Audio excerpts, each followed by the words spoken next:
হ্যাঁ বন্ধু, তো অনিতার রান্নাঘরে আজকের হবে ইলিশ মাছ ভাপা। তো ইলিশ মাছ ভাপাতে আমি বেশি কিছু মশলা দেবো না, যেহেতু ইলিশ মাছ নিজস্ব একটা টেস্ট থাকে, সেই অতিরিক্ত মশলা দিলে সেই টেস্টটা থাকে না।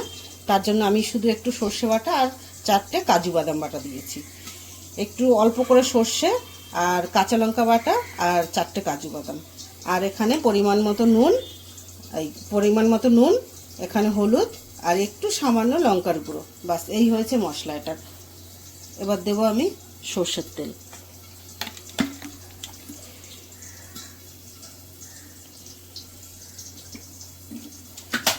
এবার আমি এটাকে ভালো করে মাখিয়ে নেব। আর এখানে টিফিন বক্সটা আমি রেডি করলাম, একটু সামান্য তেল দিলাম।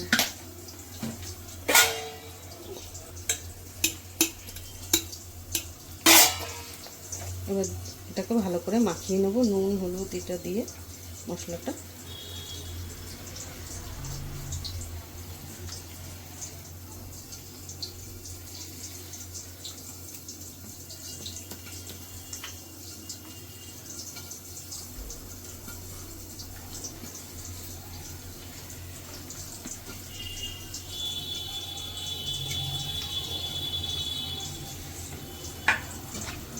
তো ভালো করে মাখানো হয়ে গেছে।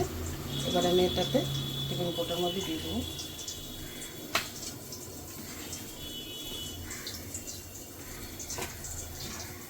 এবার পুরো মশলাটাকে এখানে দিয়ে দেবো।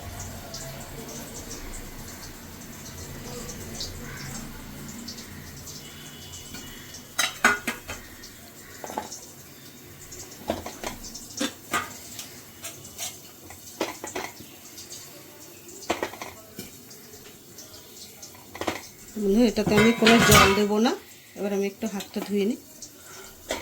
হ্যাঁ বন্ধু, তো উপর থেকে সামান্য আমি একটু সর্ষের তেল দিয়ে দেবো।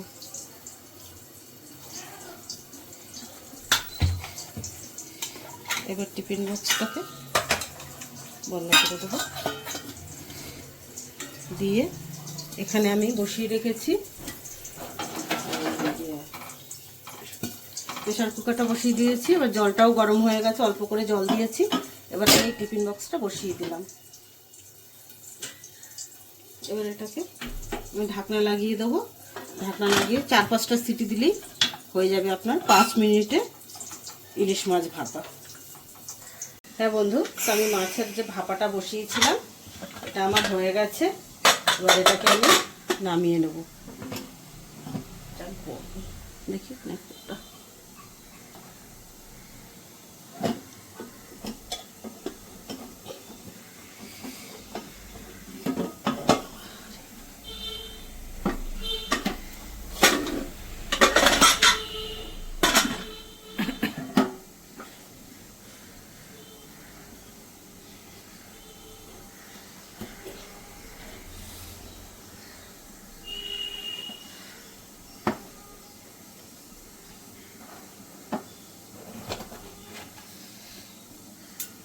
বন্ধু, দেখুন আমার ইলিশ মাছ ভাপা পুরো রেডি।